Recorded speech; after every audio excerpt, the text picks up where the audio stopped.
तहत भारत की air strike के बीच चर्चा इस बात की है कि आतंकवादी संगठन के 3 कुख्यात सरगना लश्कर तैयबा का हाफिज सईद और जैश मोहम्मद का मौलाना मसूद अजहर और हिजबुल के सैयद सलाउद्दीन का क्या हुआ।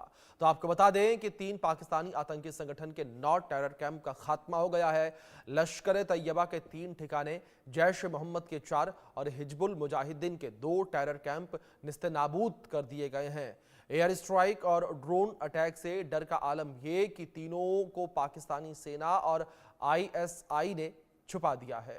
यही वजह कि इस अटैक में हाफिज सईद बच गया और सलाउद्दीन खौफ में पहले ही बिल में जाकर छिप गया, जबकि जैश मोहम्मद चीफ मौलाना मसूद अजहर ने कबूल किया कि बहावलपुर में उसके परिवार के 10 सदस्य मारे गए, भाई रऊफ भी मारा गया, साथ ही 4 करीबी सहयोगी भी मारे गए हैं। वो रोता बोला कि वो भी मर जाता तो अच्छा होता, यानी कि आतंक की तिकड़ी जल्द ही मिट्टी में मिल जाएगी।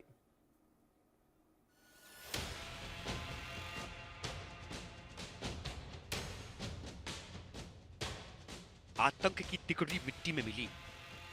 सैयद सलाहुद्दीन, हाफिज सईद, मसूद अजहर को तगड़ी चोट। भारत की एयर स्ट्राइक, थर-थर कांप रहे आतंक। भारत ने ऑपरेशन सिंदूर से लश्कर तैयबा, जैश ए मोहम्मद और हिजबुल मुजाहिदीन के कई ठिकानों पर एयर स्ट्राइक की है। बताया गया कि इस कार्रवाई में भारत के दुश्मन तीनों आतंकी सरगनाओं की जड़ें हिल गईं।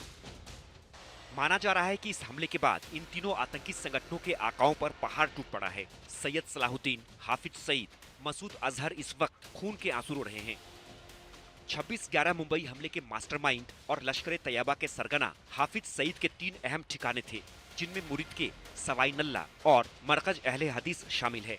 भारतीय वायुसेना ने तीनों ठिकानों को पूरी तरह से तबाह कर दिया है। हाफिज सईद का नेटवर्क पूरी तरह बिखर चुका है। उसके पास नए रंगरूटों को प्रशिक्षित करने और भारत विरोधी गतिविधियों की योजना बनाने का आधार खत्म हो गया है। उसके बेटे तलहा को बाप के मारे जाने का डर सता रहा है।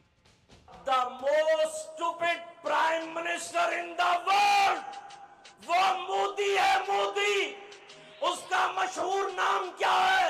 The most stupid prime minister in the world। ये मोदी बदबख्त बहुत बड़ा जंगी मुजरिम है। इंटरनेशनल कोर्ट ऑफ जस्टिस वो मुंतजिर है हमारा पाकिस्तान की वजारत खारजा का कि जंगी जराइम का इर्तिकाब करने वाला मोदी, उसके खिलाफ आलमी सतह पर मुकदमा चलना चाहिए। जंगी मुजरिम उसको करार देना चाहिए। दावा तो यहाँ तक है, तलहा सईद का एक बॉडीगार्ड मुख्तियार अहमद भी ड्रोन अटैक में मार गिराया गया। ऑपरेशन सिंदूर